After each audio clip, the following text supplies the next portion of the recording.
Bienvenue sur la chaîne Hélios Guidance, je m'appelle Marion, je suis tarologue et je vous propose de découvrir votre tirage sentimental ou de vie émotionnelle pour le mois de juin 2020. Alors pour ce faire, on va procéder en deux temps comme d'habitude pour ceux qui me connaissent. Je vais d'abord faire un tirage relationnel qui concernera le lien entre vous et votre partenaire, que vous soyez en relation ou non, c'est de toute façon la personne qu'il y a dans votre tête ou dans votre cœur. Et un deuxième tirage de vie émotionnelle qui vous concernera vous et uniquement vous, dans lequel on ira explorer là où vous en êtes sur ce domaine-là. Donc si vous êtes célibataire ou en travail en recherche personnelle dans ce domaine, ce tirage peut vous aider à comprendre ce qui se passe. Pour ce faire, on va utiliser les arcades majeures du tarot de Marseille, classique, de chez Grimaud. On va utiliser The Light Seers Tarot pour le tirage relationnel, le tarot de Marseille revisité et dessiné par Frédéric Agide, seulement les arcades majeures pour le tirage de vie émotionnelle. J'utilise les 12 d'Alias Kay pour les cartes signes. Vous aurez bien évidemment tous les liens et les références des tarots que j'utilise dans la barre en dessous de la vidéo. N'hésitez pas à vous abonner pour soutenir la chaîne, me soutenir dans cette démarche de guidance et surtout pour être averti de la parution des vidéos. Vous pouvez également me demander une guidance personnalisée et pour ce faire, vous avez toutes les informations utiles également sous la vidéo. Allez, on y va sans plus tarder, c'est parti. Les scorpions, on y va pour le tirage relationnel.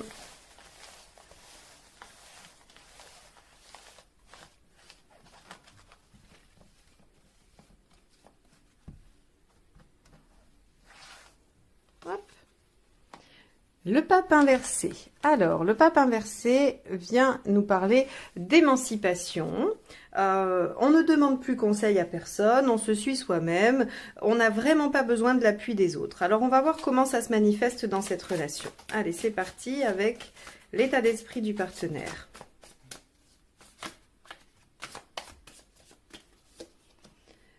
Ok, Reine d'épée. On a un partenaire ici qui semble être assez pragmatique, assez froid, qui est dans des considérations mentales, purement factuelles. Là, on a vraiment quelqu'un qui est dans mode opératoire, concret, et qui ne se pose pas vraiment de questions émotionnelles, sentimentales. Donc, on a un partenaire qui semble ne pas pouvoir être disponible sur le plan émotionnel. Alors, ça ne veut pas dire qu'il n'y a pas de relation, que la relation ne va pas évoluer ou qu'elle n'est pas bonne. Ça veut simplement dire que pour votre partenaire, ce n'est pas tout à fait le moment de parler des choses du cœur parce qu'il y a probablement des décisions pratiques à prendre. On va aller voir votre état d'esprit à vous. L'ermite. Du coup, vous, ça vous fait cogiter, ça vous fait penser. L'ermite, il se replie sur lui-même. Alors, ça peut être négatif, bien sûr, ça peut être un repli qui est mal vécu, qui n'est pas opportun, mais il y a quand même toujours avec l'ermite une certaine réflexion, un retour sur le passé, sur l'expérience qui vient d'être faite, et on essaye d'en tirer quand même une leçon, ou en tout cas un mode d'emploi pour le futur. Alors, avec votre état d'esprit ermite et avec ça, on pourrait penser que vous vous détachez de ce partenaire, en tout cas psychiquement, vous n'êtes pas obligé de vous séparer si vous êtes en couple, mais en tout cas il y a comme une distance de prise pour vous recentrer sur vous-même, passer sur une phase de réflexion et essayer d'écouter vraiment profondément ce que vous ressentez et ce que vous voulez mettre en œuvre. On va aller voir ce qui a à dépasser dans cette relation.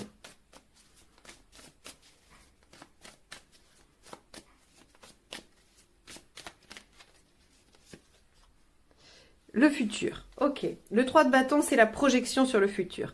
Alors, c'est les déplacements, c'est les voyages aussi, bien sûr, sur un plan pratique de cette carte. Mais sinon, si on la prend du côté plus intellectuel, plus psychologique, elle va nous parler de la projection dans l'avenir. C'est-à-dire que ce qui a à dépasser, c'est ce que cette relation peut donner dans 6 mois, 1 an, 2 ans, 10 ans, 20 ans. Soit vous n'avez pas la même vision du futur, soit vous n'êtes pas sûr, vous n'avez pas discuté avec le partenaire de cette vision du futur parce que le partenaire n'est pas disponible ou alors qu'il l'aborde que sur un plan pratique alors que vous voudriez l'aborder sur un autre plan. En tout cas, ce qui semble être à dépasser, l'obstacle dans cette relation sur ce mois de juin, c'est de parler du futur. On va aller voir ce qui va vous aider. De toute façon, on voit bien que vous n'êtes pas disposé à discuter. Il y a, à mon avis, une communication qui est un petit peu coupée. Alors, ce qui va vous aider. Le 9 d'épée. Alors le 9 d'épée, quand il est quand il est dans la partie positive, qu'est-ce qui va aider? Eh bien, c'est probablement d'aller, hein, parce qu'il faut voir le lien avec le pape inversé et l'ermite, c'est d'aller explorer quelles sont vos propres peurs concernant peut-être un avenir, concernant le type de partenaire que vous avez là en face de vous. Il y a probablement un espèce de méli-mélo entre de la réalité, des faits et des craintes, des schémas ou des choses comme ça. Et donc il y a une confusion. C'est comme si on savait plus trop si c'était son instinct qui parle ou si c'est ce qu'on veut ou si c'est ce qu'on craint. Vous voyez, il y a comme quelque chose qui vient là se mêler. Et on n'arrive plus à avoir le discernement possible. C'est pour ça que on va se mettre en posture d'ermite et qu'on va essayer de ne plus se laisser influencer par l'extérieur. Et on va essayer de se recentrer sur soi et sur son ressenti profond pour faire le tri. Donc ce qui va vous aider, c'est de chasser les angoisses, les peurs, pour être avec votre émotion, votre intuition et ce que vous souhaitez vraiment. Allez, on va voir ce qui va être empêchant. La reine de coupe. Ce qui va être empêchant, justement, eh bien, c'est d'être trop dans l'émotion. D'être trop... Alors, je vais préciser, puisque je viens de vous dire juste avant qu'il va falloir enlever les peurs pour être connecté à son émotion. Mais avec la reine de coupe, on est branché sur l'émotion de l'autre. On est en empathie, voire en sympathie. Et ça, c'est pas ce qu'il faut faire. Visiblement, dans cette situation... vous êtes souvent branchés, hein, les scorpions, de toute façon, vous avez cette capacité à sonder l'autre, hein, à ressentir les vibrations, les émotions, les états d'âme de l'autre. Et donc là, en fait, en gros, ça va pas vous aider. Parce que vous allez être branché sur l'autre au lieu d'être branché sur vous. Or là, ce qui est intéressant, ou ce qui est même primordial, j'ai envie de dire, c'est que vous soyez branché sur vous et pas sur l'autre. L'autre, il est branché sur quelque chose d'autre. Il a une autre préoccupation en ce moment, qui est probablement très pratique, hein, soit matériel, soit professionnel. En tout cas, on a un autre préoccupé par autre chose et vous êtes branché sur l'émotion de l'autre. Or, il faut vous recentrer sur vous pour faire le tri et pour pouvoir vous projeter dans l'avenir. Ok, bon, on va aller voir l'intention du partenaire là-dedans.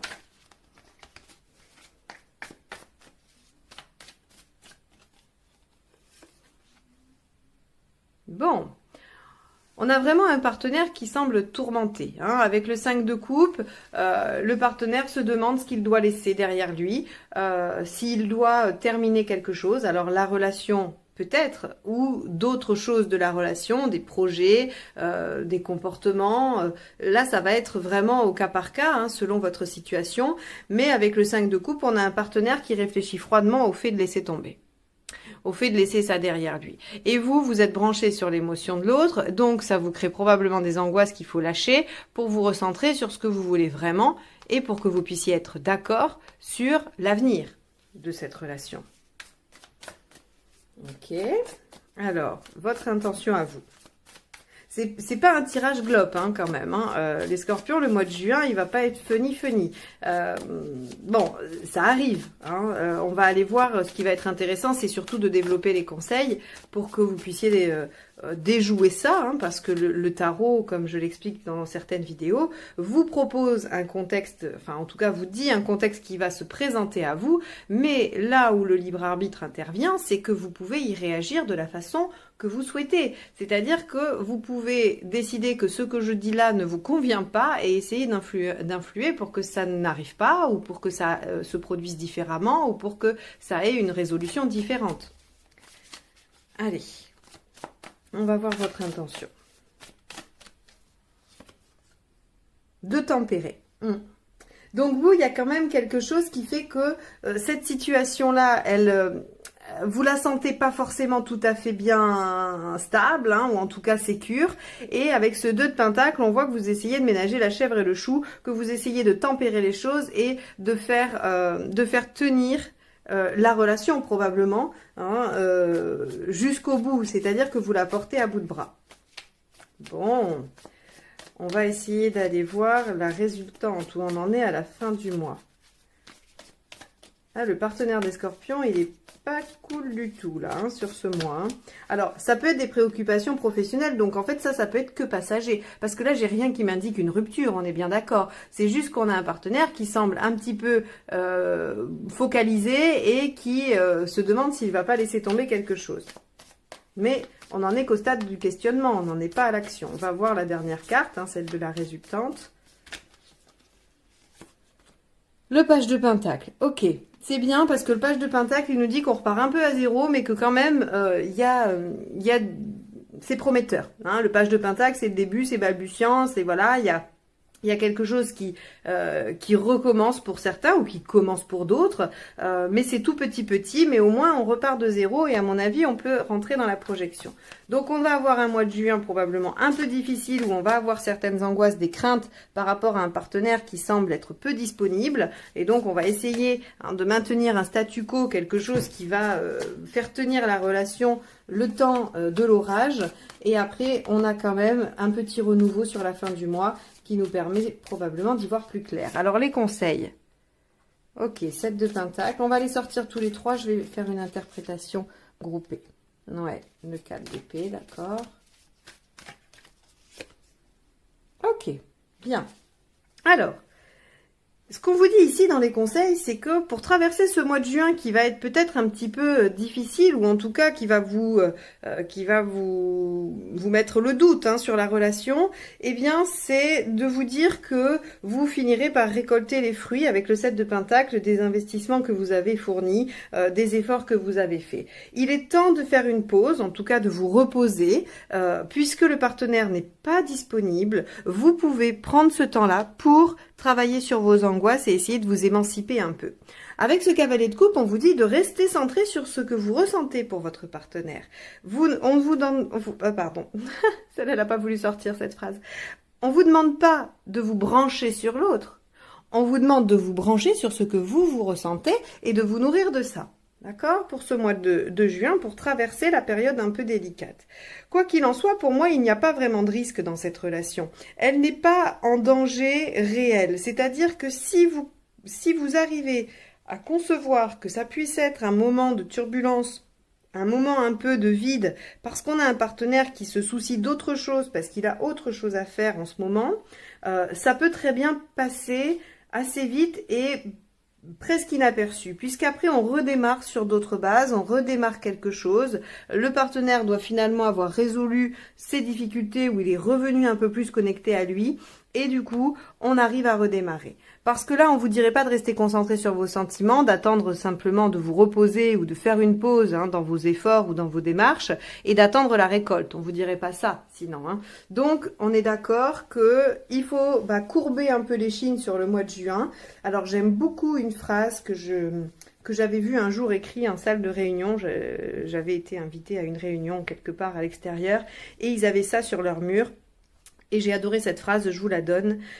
La vie, ce n'est pas d'attendre que l'orage passe, c'est d'apprendre à danser sous la pluie. Eh bien, c'est votre phrase clé. Vous pouvez vous l'écrire sur un post-it et la mettre sur votre frigo. C'est votre phrase clé du mois de juin. Il faut attendre que les choses passent et il y a un renouveau après, il y a une meilleure période après.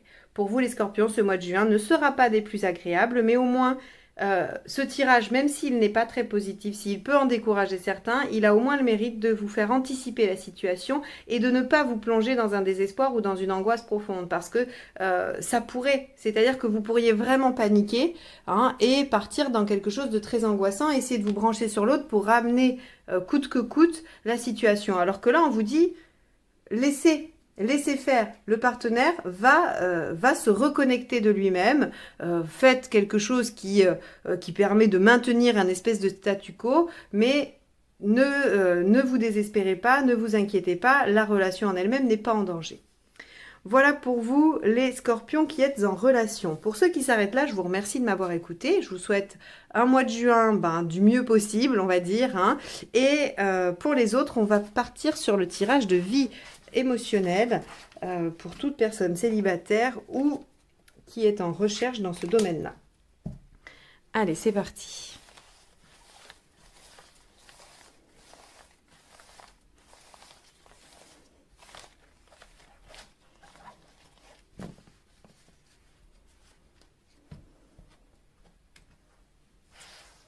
Allez, votre état d'esprit. Le diable inversé. Ce que vous souhaitez. Le soleil. Pourquoi ça ne marche pas? L'ermite inversé. Ce qu'il faut faire pour que ça marche. L'issue à court terme. Et à plus long terme. Ok, alors il y avait celle-là qui voulait venir. Ah, ah, ah, voilà. Il y a celle-là qui voulait venir et je ne suis pas étonnée. Ok, alors. Hop, voilà, je vais les mettre là. Très bien. Vous voyez tout normalement là.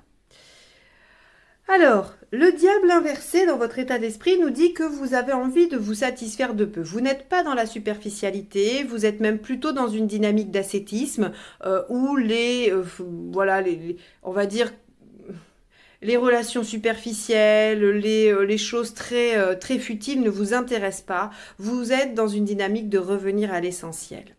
Vous voulez quelque chose de pur, de simple, où il n'y a pas d'emprise, où il n'y a pas de manipulation, où il n'y a pas de jeu psychologique. Ça, c'est la profonde honnêteté du scorpion qui ressort. Vous savez que le scorpion a un besoin de sincérité, un besoin d'honnêteté. Il l'est lui-même et il attend la même chose des autres. Et là, vous essayez de revenir à ça parce que souvent, vous comprenez que vous êtes obligé de jouer un jeu parce que tous les autres ne sont pas dans l'authenticité autant que le scorpion en tout cas, et donc il vous oblige à jouer des jeux sociaux.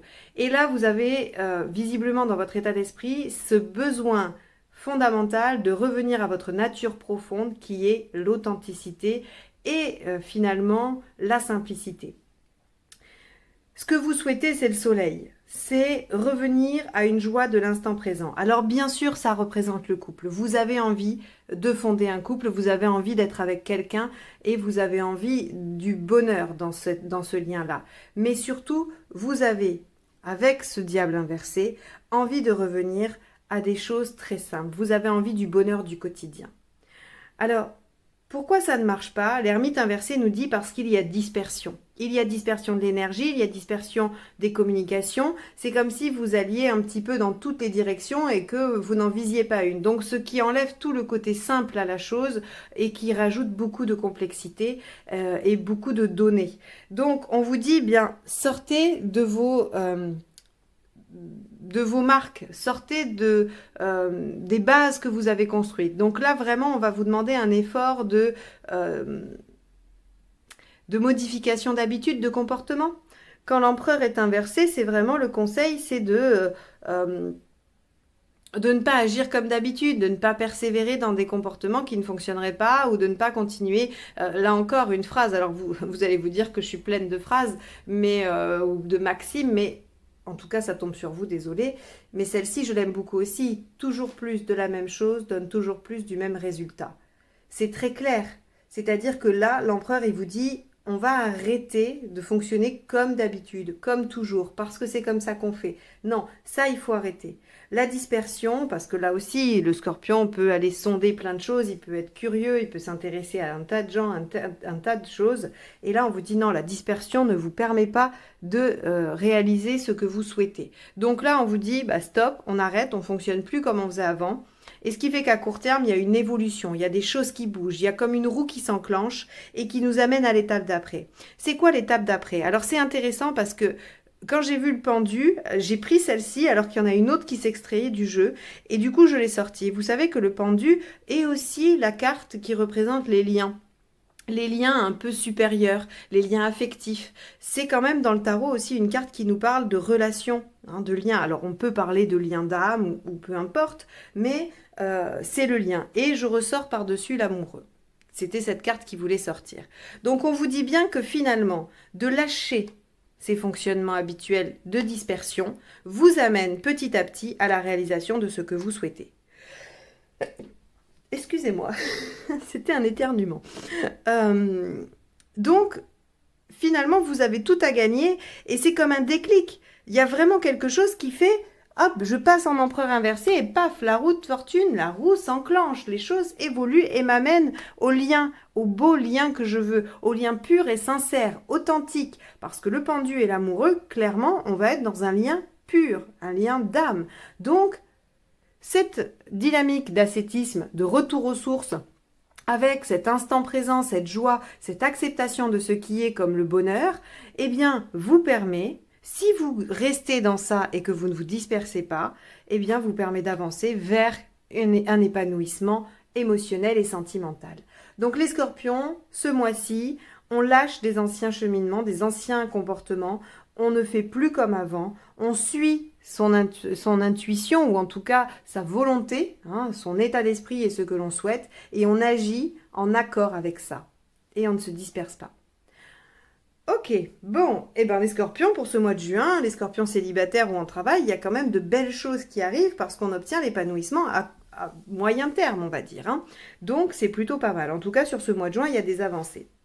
Bon, j'espère que ce tirage vous aura apporté quelques pistes de réflexion, quelques éléments voilà, qui pourront nourrir votre réflexion personnelle. C'est son seul objectif. Si vous avez envie de partager ce que ça vous évoque dans les commentaires, faites-le. C'est pour moi très agréable de vous lire. Je prends beaucoup de plaisir à voir comment les choses se manifestent dans vos vies, dans vos situations personnelles. Et puis, c'est toujours agréable d'échanger. Voilà, il y a toujours des personnes pour dire ben, je vis la même chose et il y a souvent des commentaires de soutien. Je trouve ça très sympathique. En tout cas, je vous remercie de m'avoir écouté jusque-là. Je vous souhaite un bon mois de juin et je vous dis à très bientôt pour de nouvelles guidances. Au revoir.